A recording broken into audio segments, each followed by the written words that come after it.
I sent my ex-girlfriend to the emergency and I regret it. A little background. I 32M hate cheaters. My father 59M was a serial cheater, but my mother 57F didn't leave because she was dependent on him. As soon as I was able to provide, I took my mother and left his house. It has been 10 years since I have spoken to him. My ex-girlfriend 29F of 2 years at that time knew it. One night, I came back from work to find both my mother and GF upset, but they wouldn't tell me, so I figured it was some woman thing. But that night, my GF left the room, and I followed her to find them arguing. The story is that my GF was planning to meet with some guy, but my mother, I guess thanks to her experience with my father, knew something was up and followed her. She prevented my GF from sleeping with that man and wanted to tell me. Since nothing happened, she hoped I could forgive and try to repair the relationship. But my GF was against it, hence their fight. When I understood the situation, I went in and told my GF to leave the same night. Typical of a cheater, she blamed me, then begged. But since my mind was already made up, she got mad, but not at me, at my mother, and even tried to attack her. And this is where I wasn't.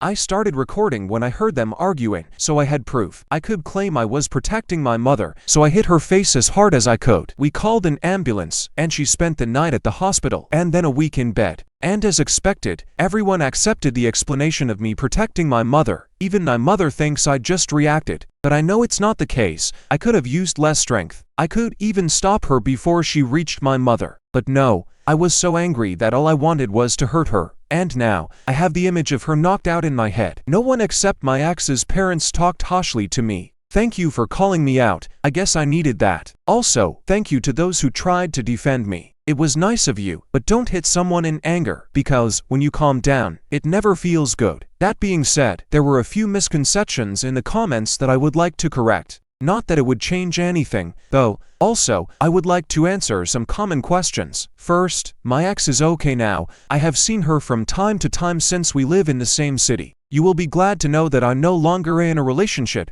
and don't plan to ever be. This was the first time I hurt someone, and it will also be the last. Where I'm from, people don't really believe in therapy. They don't even believe in allergies, so I haven't tried. But well, it might help. I know I have issues. Yes, my ex did try to cheat. She admitted it herself. It was not just my mother's story. Here are the top comments. It's clear you acted out of anger and it's eating at you. It's important to acknowledge your feelings, but also maybe seek some help to process this. Taking responsibility is a good step. Just make sure you don't carry this alone. Talking to a professional might really help. Oh man, I guess the apple doesn't fall far from the tree. It's too bad mom couldn't get you away from the before you became one. Seek help and therapy.